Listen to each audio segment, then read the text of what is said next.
Why? Why? If you have T-Mobile 5G home internet, you might be hearing this Why? a lot. Why? Every time your internet slows down during the busiest hours. Why? Why? Because your network gives priority to cell phone users. Why? Good question. Why not switch to Cox Internet with 2 times faster download speeds than T-Mobile 5G home internet during peak hours? Okay. Stop the whys and visit cox.com/5G home for details. T-Mobile prioritizes certain T-Mobile phone users over home internet users during times of congestion.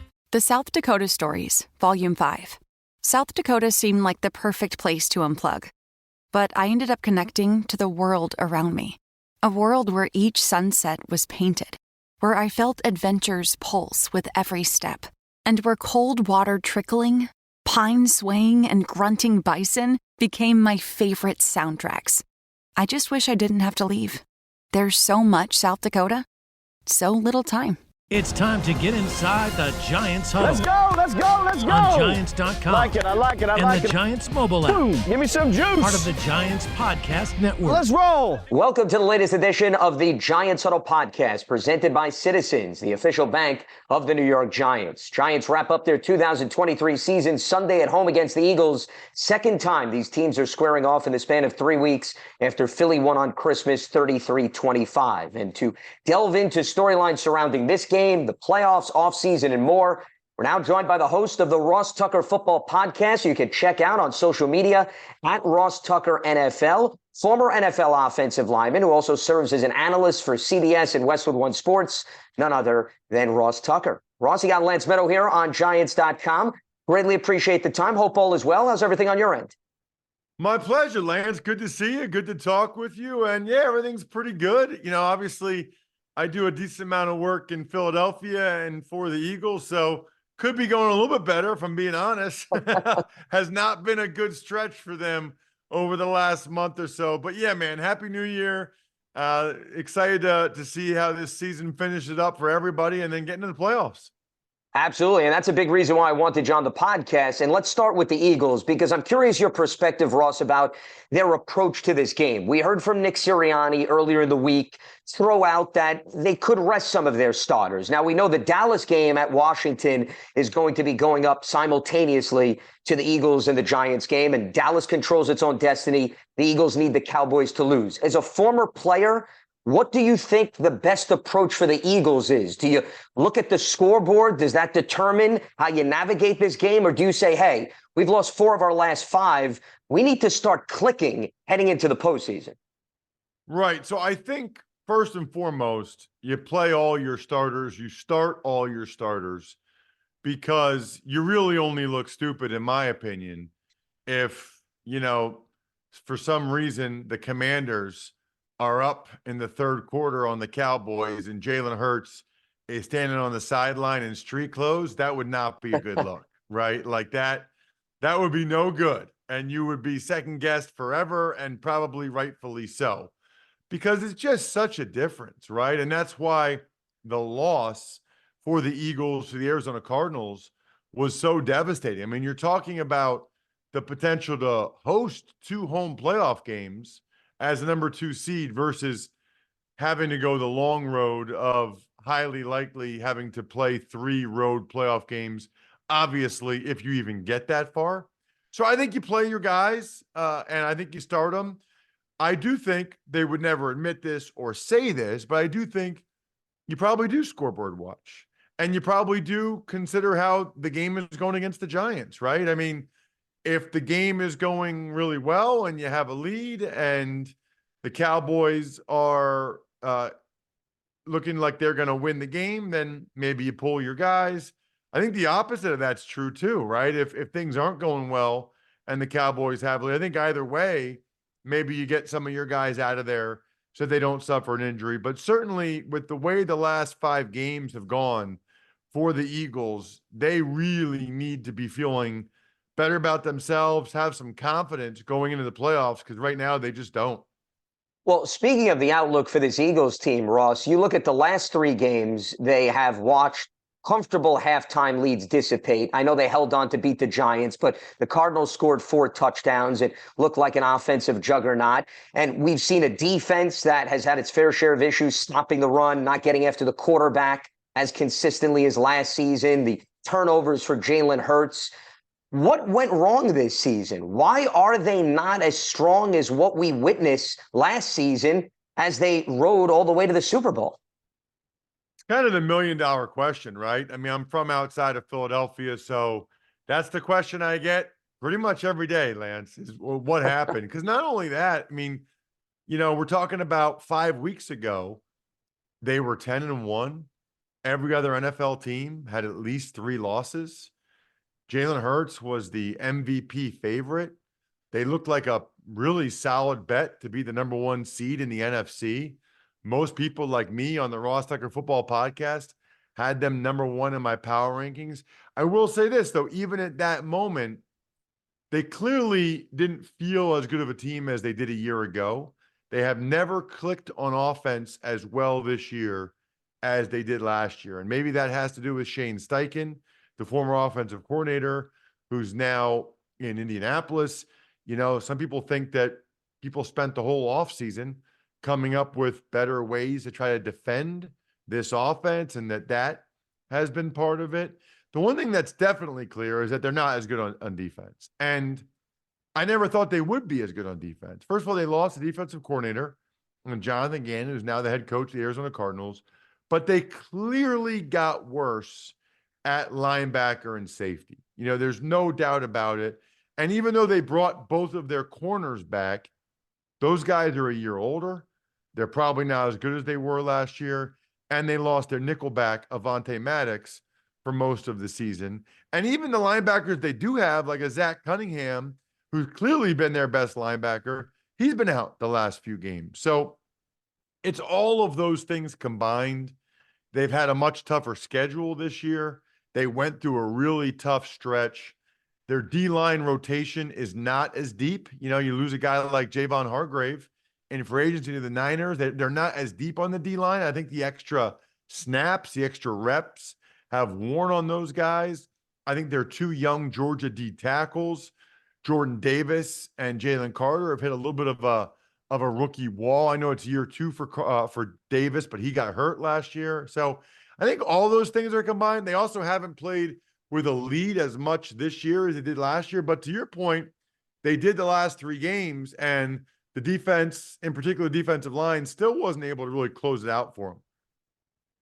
Well, and that brings me to the Giants matchup here the second time around, because I think the Giants' takeaway from the first meeting was, well, they were with them for the majority of the second half. And these Eagles-Giants games have been fairly lopsided, really, over the last decade. But you wrote an interesting article, Ross, recently for the 33rd team. And you made the case there is no such thing as a meaningless football game. And we know the Giants are mathematically out of it. And we could talk about pride and guys trying to put good film out there. But what else do you think the Giants could take away from a game like this as they enter an offseason where they have some questions in various positions that need addressing?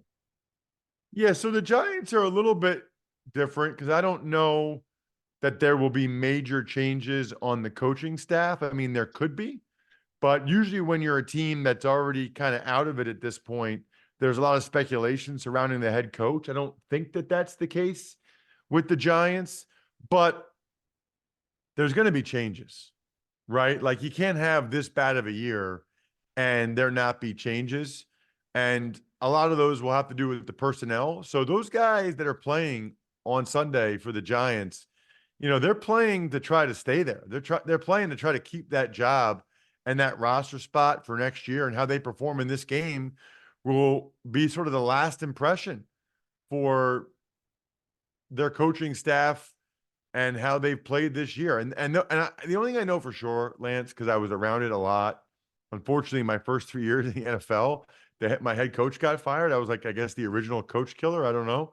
But how you finish matters a lot, from a coaching standpoint, for the coordinators, for the players. It makes a big difference. It's kind of like your closing argument, your closing statement, if you will. So that's a big part of it for the guys. And even if there's a decent chance that they're not going to be there in New York, because maybe they are going to make a change with some of these players, you better play well enough that you get a job somewhere else. I mean, I argue at times that these games are more meaningful for a lot of the players for the bad teams or the teams that aren't going to the playoffs than they are for the teams that are going to the playoffs. Teams that are going to the playoffs might not make as many changes as the teams that have fallen way short. And you're looking at a Giants team that really still has some personnel challenges and some roster challenges that they're going to be looking at in the offseason. Plus, I do think, Giants fans, it's the last home game. It's the last game. It's been a disappointing year. I think it would really be nice for them to beat the Eagles. I mean, you probably know more than me. It feels like it's been a while since they've beaten the Eagles. It feels like the Eagles just kind of own the Giants. And even in a disappointing year, it's kind of like the last game of a college season where you play your rival, right? It would be nice, even in a disappointing year, to be able to beat the Eagles and kind of get that monkey off their back. You love turf. You're good at it. So you start a turf biz. Business grows, your savings grow. Become the most celebrated name in turf. Are you ready for all that life brings? Well, especially since they lost to this team 3 times last season, including in the playoffs, and they've now lost 11 in a row in Philadelphia. They did beat them at MetLife Stadium in recent history, but Ross, your point is well taken, as this is the Huddle brought to you by Citizens, the official bank of the New York Giants. From game day to every day, Citizens is made ready for Giants fans with insights, guidance, and solutions. Learn more at citizensbank.com. As we're talking with former NFL offensive lineman Ross Tucker, the host of the Ross Tucker Football Podcast. One of the decisions, Ross, that the Giants are going to have to make this offseason, and we don't know exactly where they're going to pick, but as it stands right now, they have the 5th overall pick. And you also wrote about quarterback injuries, which have been overwhelming this year across the NFL. They've played 3 different quarterbacks. Daniel Jones is going to be recovering from a torn ACL. I'm curious your perspective. If you're the Giants, Tommy DeVito is the only healthy QB under contract for next season. Tyrod Taylor is a free agent. How much do you have to consider about using that top 5 pick potentially on a quarterback, regardless of how you feel about Daniel Jones? Well, I don't think it's regardless of how you feel about Daniel Jones. I think certainly they're going to bring in another quarterback one way or the other, right? Sure. It will be Daniel Jones, DeVito, and at least one other guy, which I think is interesting too, whether that other guy is a veteran or whether that other guy is a draft choice, because, maybe it's a guy like Joe Flacco, Lance, a guy that you think gives you a chance to win while Daniel Jones is rehabbing, or if Daniel Jones gets hurt again. Because Daniel Jones is still a young player, and with his contract, ask yourself if it makes sense to take another quarterback, number 5 overall. However, the thing that concerns me about Daniel, and I'm a fan of his, by the way, I don't know if you know this, Lance, he was committed to my alma mater, Princeton, before he got a very late scholarship offer from Duke. So I'm not real happy with Duke. That would have been sweet if we had Daniel Jones for 4 years as our quarterback in the Ivy League. My concerns with Daniel are threefold, I guess. Number one is just the on-field performance, right? It was not great this year, again. And they don't have good receivers, right? They don't have great weapons around them, and the offensive line was struggling and all that stuff. But he still didn't perform as well as I thought he would, coming off of how he played the back half of the 2022 season. But then now you have a guy who maybe his best trait right now is his running ability, coming off a torn ACL. And before the torn ACL, he had neck issues again.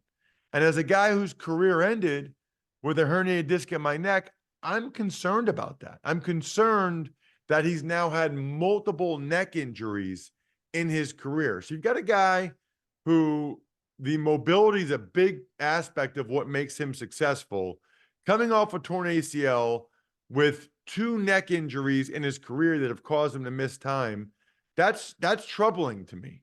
Troubling enough that if you loved one of these young players, I think you would consider it. Now, what makes this year unique is it feels like there's a lot of good quarterbacks coming out, right? Like there's a lot of, people talk at the top about Drake May and Caleb Williams, but there's other guys that, have a legitimate chance, right? Michael Penix and Bo Nix, and we'll see what happens with JJ McCarthy and some of these other guys that are going to be in the draft.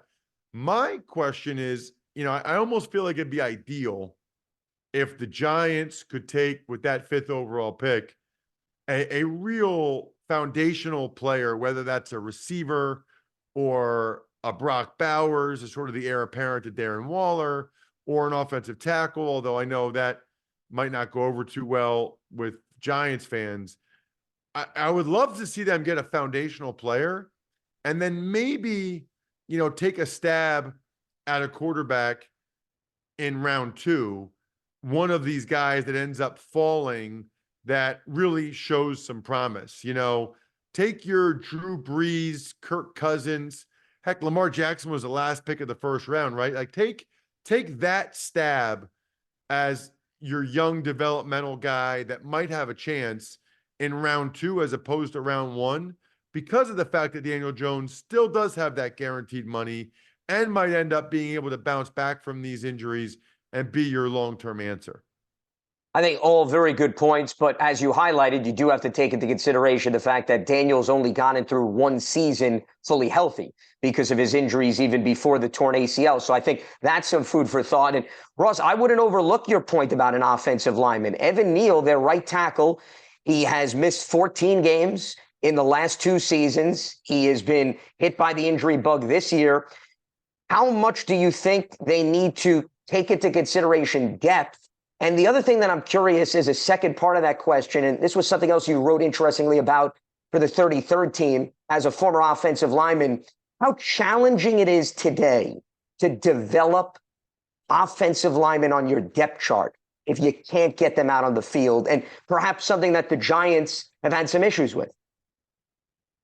Right. And obviously it's interesting because Andrew Thomas struggled as a rookie and then he's gone on to become a really good player. And I think the hope, expectation was that Evan Neal would follow a similar path. I'm not sure that that's happened yet. I'm not sure, though, that the Giants are ready to kind of give up on Evan Neal in that regard and draft another offensive tackle that high in the top 10. Because honestly, like what happens if you do it again? What happens if you draft another one in the top 10 and they also don't pan out like Neal kind of hasn't to this point so far? So that there's a lot there. In terms of the development, it's hard, man. I mean, there's not as many practices as there used to be. There's not as many OTAs. There's not as many padded practices. There's not as much contact. They don't play as many snaps in the preseason game. I mean, there's anything you do in life. And Lance, you've been a broadcaster for a while, so have I. Man, I'm so much better than I used to be. I'm just more comfortable no matter what I'm doing, getting a chance to do some NFL games on CBS this year. And my confidence level is very high because I've done it a lot and I feel very comfortable with who I am as a broadcaster and what I bring to the table. And I think that a lot of these offensive linemen are not afforded that opportunity. But we have seen guys that teams have stuck with. Garrett Bowles in Denver comes to mind. Now, as a guy that was undrafted, Lance, I kind of get frustrated by it because I see these first-round picks where if I played like they played, I would have been cut yesterday. But because of how high they're drafted, they get chance after chance after chance. They get a chance to work through some of their issues and kind of come out on the other side, which is great. And it's good for those guys. I've often wondered, though, like how many mid to late round picks or undrafted guys would be able to have success, too, if a team showed that type of patience with them. They just don't get that opportunity. You're ready for a change. Payday comes early with Citizens, so go to that retreat. New You moves to the country. Now you're raising goats and launching a lifestyle brand. Are you ready for all that life brings? Yeah, patience is a rare term that is practiced in today's NFL. I think that's well said. Giants fans love a winner. It's why they love Citizens, named a 2022 Best Bank in the U.S. by The Banker as the official bank of the Giants and sponsor of the Huddle. Citizens is made ready for fans of Big Blue. Learn more at citizensbank.com. Speaking of movement on the offensive line, Russ, I want to transition to storylines in the postseason because I think one of the most impressive teams has been the Cleveland Browns. You brought up Joe Flacco as maybe a Giants target this offseason. Cleveland's been through 4 quarterbacks. They lose Nick Chubb. They lost both starting tackles in Jack Conklin and Jedrick Wills, and yet we're looking at a team that won 11 games, and who knows, may be able to go on a dangerous run, of course, depending on matchups. How did Cleveland manage to navigate issues that, I mean, even the Giants went through and had trouble keeping afloat in that department? Well, so number one, Kevin Stefanski made the hard decision to let go of his defensive coordinator after last year, and Jim Schwartz came in, and he's been fantastic, right? I think Jim Schwartz was kind of just what they needed. And in fairness, they knew that they needed to get better along the defensive line, and they did that, right? Like they brought in guys like Dalvin Tomlinson, and they've been much better up front than they were last year or the last couple of years. So they've had arguably the best defense in football all year. That's a pretty darn good place to start. But to your point, I mean, they lose their star running back, their franchise quarterback, and not just their first two tackles, Lance, they lost DeJuan Jones, who was their third tackle. Yep. He's done for the year. So they got essentially their fourth and fifth offensive tackles out there. That usually sinks teams, right? Like you can lose one, maybe two. You lose your top three guys, you're usually playing with guys that don't really give you a chance to win the game. Bill Callahan, their offensive line coach, deserves a ton of credit for that. And then certainly bringing in Joe Flacco. And, it's a great look for the Kevin Stefanski and the Browns. I think he's the coach of the year in the NFL. I think it's a bad look, quite frankly, for the Jets, right? I mean, I don't know. What was Flacco, like 1-9 as a starter the last couple of years when he got in for the Jets? And now, he goes to Cleveland and he plays this well. Now, I'm sure Flacco, for whatever reason, is playing better, but man, you got to give Stefanski a lot of credit. I think I saw somewhere where they have 28% of their salary cap is on IR. That is just unbelievable that they're still playing this well. And I'm kind of I'm intrigued by them. I'm kind of rooting for them. I think it'd be fun if Flacco could get them on a run. If they win that first game against the AFC South Division champ, Joe Flacco will have the NFL record for road victories for a starting quarterback. That's an amazing statistic. I mean, that's an impressive statistic. Winning road playoff games is not easy. No, that's a phenomenal statistic under the circumstances that he wasn't even a member of the team that long ago in terms of what he's been doing in Cleveland. As a quick follow-up, though, to that, and I think you make an excellent point, they could very well beat the AFC South winner, Ross, because they've actually defeated all three of those teams that are in the mix to win the division. Can anyone challenge the Baltimore Ravens? And if there is a team, do you think it's Cleveland because they have familiarity within the division? Because right now, Ross, that Ravens team looks like a well-oiled machine based on what they did to two of the top offenses in the NFL. Playing really, really well. And what's interesting about them is the production they've gotten in the pass rush without really having elite rushers. Right? I mean, that's why that D coordinator, Mike McDonald, deserves a ton of credit. Should get a head coaching job somewhere. Jadeveon Clowney, it's like he's found the fountain of youth down there. Their scheme is so good. Heck, we saw it with Michigan, similar scheme with what they were able to do against Alabama in the Rose Bowl. I think there's three teams that could really give the Ravens a good game. I think it's the Buffalo Bills, the way they're playing right now.